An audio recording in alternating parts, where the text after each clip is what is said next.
ఓహో ఊరించే అమ్మాయి నీకేమీ కావాలి అనే ఒక పాట, ధనమేర అన్నిటికీ మూలం అనే ఒక అద్భుతమైన పాట, షుడా ఆంధ్ర షుడా గోలీ షుడాతో పాటు ఇంకా కొన్ని సూపర్ హిట్ సాంగ్స్ ఉన్నటువంటి ఒక గొప్ప చిత్రం లక్ష్మీ నివాసం. సినిమాలో ఒక్క సన్నివేశం కూడా మనకి డిలీట్ చేయబడదగినది అనిపించదు. అప్పట్లో గొప్ప సినిమాల గురించి చెప్పేవాళ్ళు ఈ మాట. ఆ కోవకు చెందినదే లక్ష్మీ నివాసం. అయితే ఈ లక్ష్మీ నివాసానికి సంబంధించి మనము 1968 జూలై 19న రిలీజ్ అయింది. 56 ఏళ్ళు దాటింది లక్ష్మీ నివాసం సినిమాకి. అయినా కూడా ఇందులో అందించినటువంటి ఆణిముత్యాల లాంటి డైలాగులు, జీవనసారం నిత్య నూతనం. ఈ రోజుకి కూడా నేను వాడే పదాలు ముతకలాగా కొంతమందికి అనిపించవచ్చు. To live happily everyone should follow this.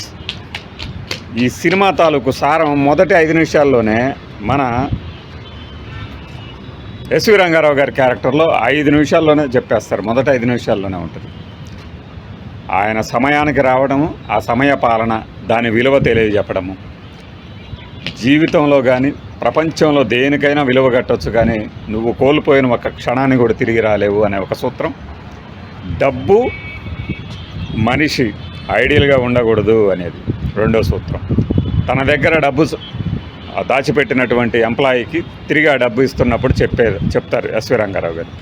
SV Rangarao గారి కొడుకులుగా పద్మనాభం కృష్ణ గారు, భారతి ఎస్వి రంగారావు గారి కూతురుగా, అంజలీదేవి గారి భార్యగా, రావికొండలరావు, ఇంకా మహానటుడు నాగయ్య గారు, శోభన్ బాబు గారు, విజయలలిత నటించినటువంటి ఈ సినిమా ఒక సూపర్ హిట్ అన్నమాట. ఒక కన్నడ నుంచి తీశారు రీమేక్.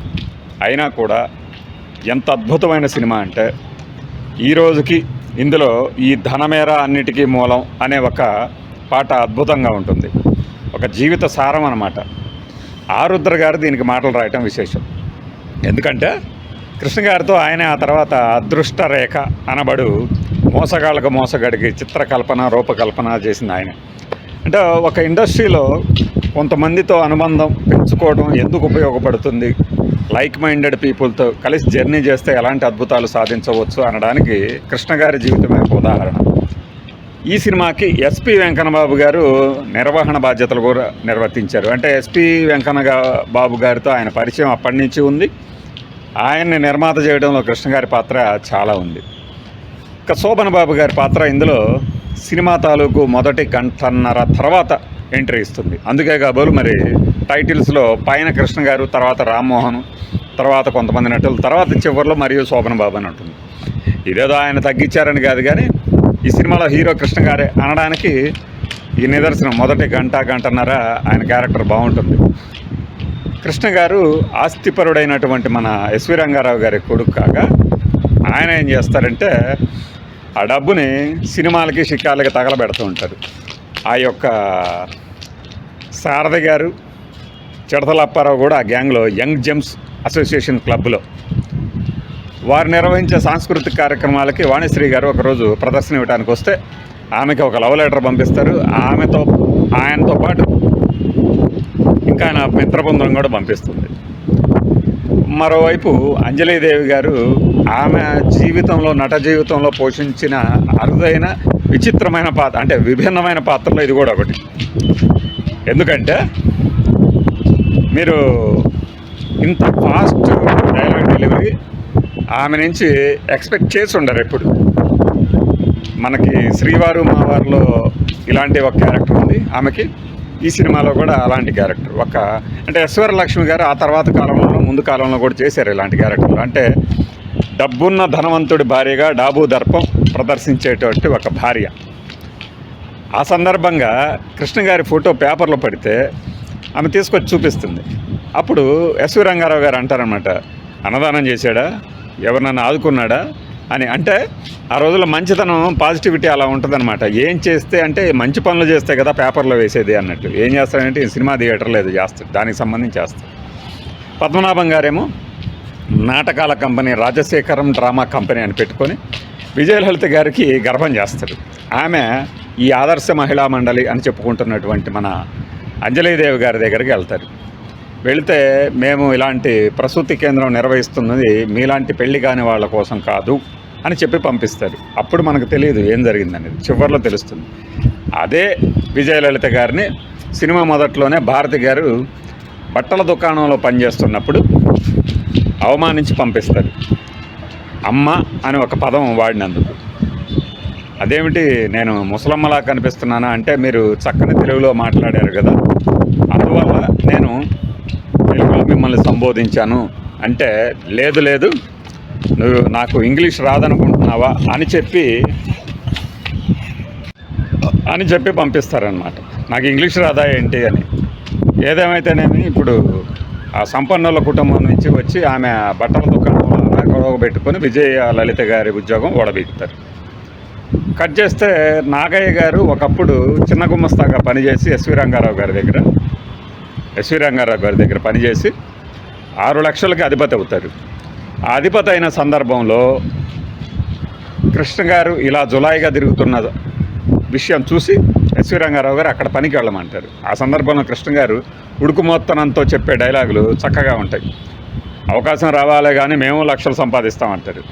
ఏది ఆ లక్షలు ఏది ఇప్పుడు సంపాదించంటారు. తర్వాత ఇక ఈ కుటుంబం మనం బాగు చేయలేనంతగా విచ్ఛిన్నం అయిపోతుంది రోజు రోజుకి అని ఎస్వి రంగారావు గారు భావిస్తూ ఉన్న సందర్భంలో ప్రతాప్ అనే ఒక క్యారెక్టర్ని ఎంట్రీ చేస్తారనుకుంటే ఆ ప్రతాప్ క్యారెక్టర్ ఒక కుక్క. ఆ కుక్కని పరిచయం చేయడానికి 6,000 ఖర్చు పెడతారు.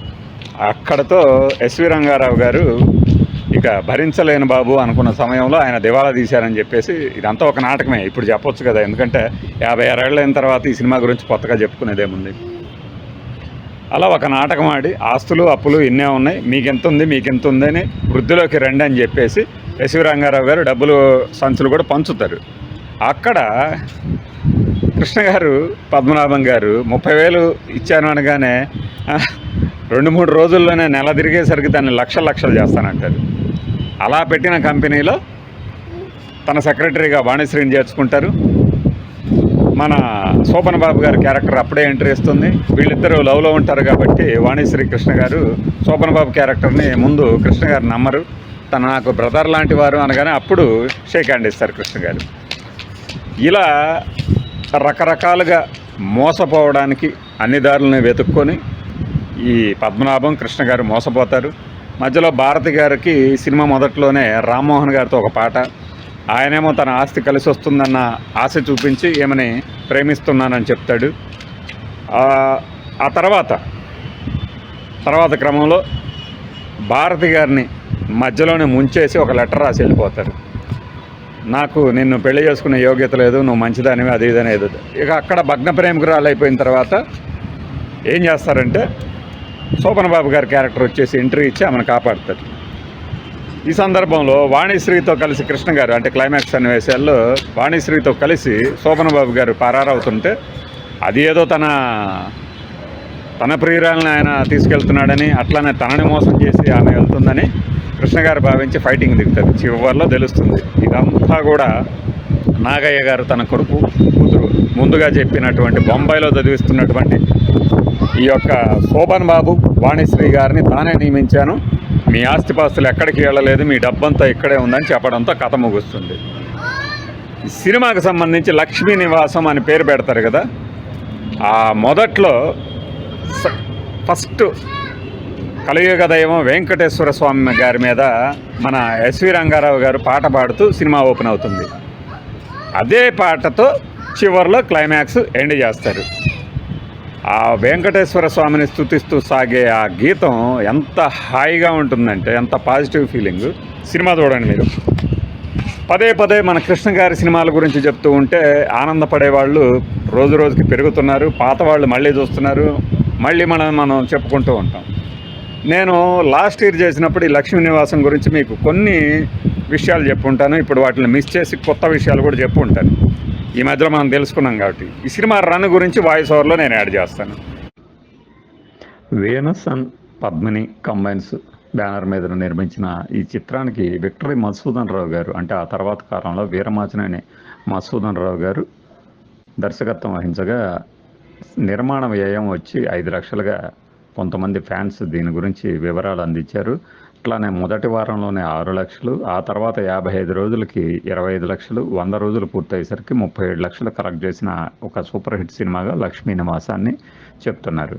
అట్లానే మొత్తం ఫుల్ రన్ 5 సంవత్సరాలు అంటే మధ్యలో 2-3 రిపీట్ రన్లతో కలిపి 50 లక్షలు నిర్మాతకి బయ్యర్లకి పంచినటువంటి సినిమాగా లక్ష్మీ నివాసాన్ని గుర్తుంచుకుంటే, మొత్తం 31 కేంద్రాల్లో లేట్ రిలీజ్తో కలిపి రిలీజ్ అయిన ఈ సినిమా 5 కేంద్రాల్లో డైరెక్ట్గా 50 రోజులు, అలానే 15 సెంటర్లో షిఫ్టులతో 50 రోజులు ఆడిన సినిమా ఇది.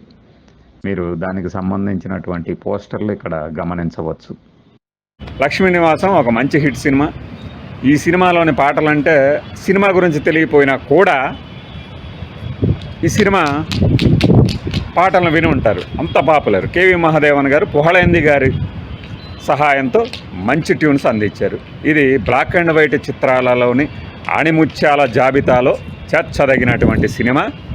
సూపర్ స్టార్ కృష్ణ గారు, శోభన్ బాబు గారు, ఎస్వి రంగారావు, అంజలీదేవి గారు ప్రధాన పాత్రల్లో నటించగా ప్రేక్షకుల్ని అలరించినటువంటి ఒక గొప్ప సినిమా. ఒక మనిషి దేనికి విలువ ఇవ్వాలి, డబ్బుకే తండ్రికే అనే ఒక ప్రశ్న వేసినప్పుడు వీళ్ళు ఏది తేల్చకుండానే డబ్బును కోరుకుంటారు. ఆ సన్నివేశాలు చాలా కుటుంబాల్లో జరిగే ఉంటాయి. ఇలా ఐడెంటిఫై చేసుకునే క్యారెక్టర్ల సమాహారమే ఈ లక్ష్మీ నివాసం. చూసి ఆనందించండి. బాయ్.